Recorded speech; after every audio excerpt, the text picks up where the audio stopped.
What's going on, everybody? Welcome back. Today we're going to be doing an oil change on a 2016 Corvette Stingray.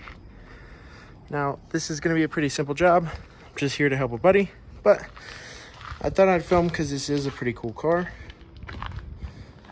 There's not too much, about an oil change. There's a skid plate in the bottom.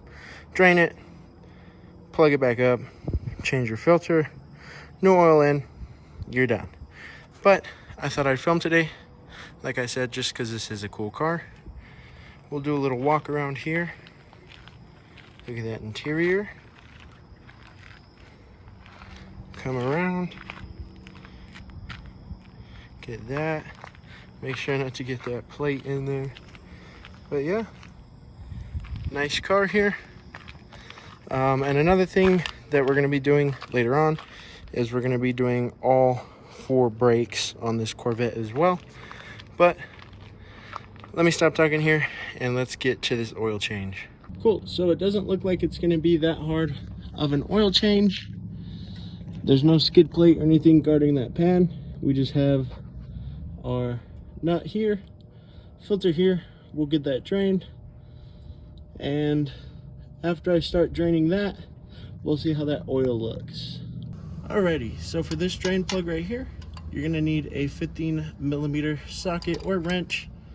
Bust that loose. I busted it loose. It was on there pretty tight, but it's gonna be a 15mm for that. And then you're gonna want to get either a band wrench or a filter wrench to get this filter off here. Hopefully it wasn't put on too tight, but once I have this plug out and it's draining, I'll show you guys me getting this filter off here. All right, so we got our little drain pan here.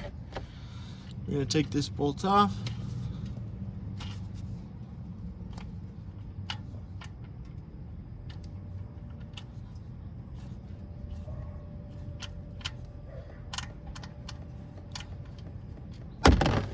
Oh, there we go. So we got the oil coming out. Got our plug off. Oil does not look too bad. Pretty dark.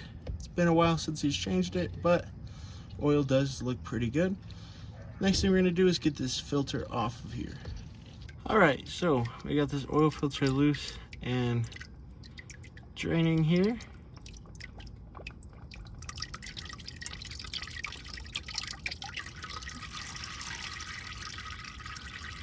Probably should have brought my gloves for this, but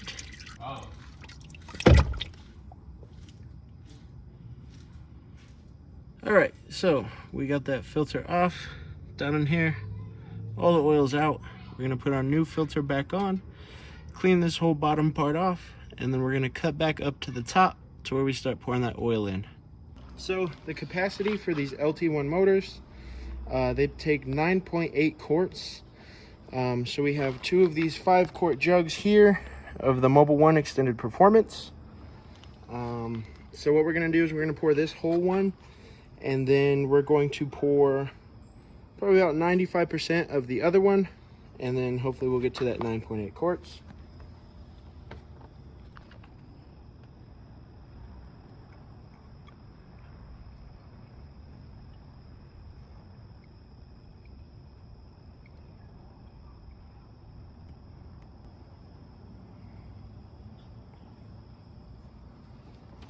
All right, 1 quart down, or 1 jug down.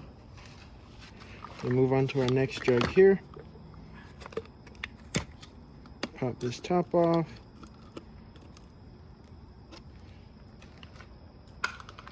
Start pouring this one.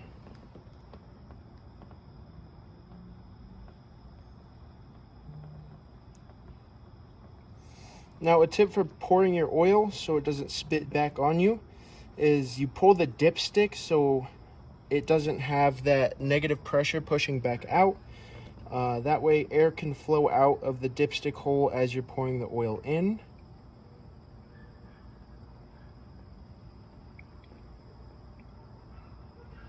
Alrighty, that's about 0.2 quarts.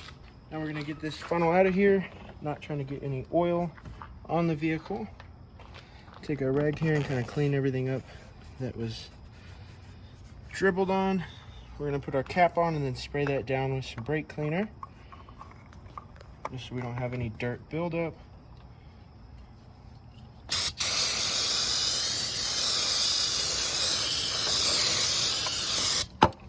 Let that kind of dry out here, and then we're good. All the oil is in.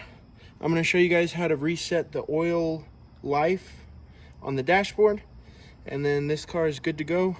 All right, so to reset the oil life on this, you're going to have this selection right here, and when the warning light pops up, it's not going to let you do anything unless you press OK, but you're just going to scroll down.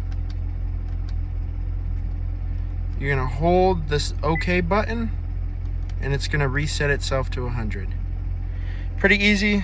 Some cars are more difficult, but thank you guys very much for watching. This was a quick one. I hope you guys have a great day.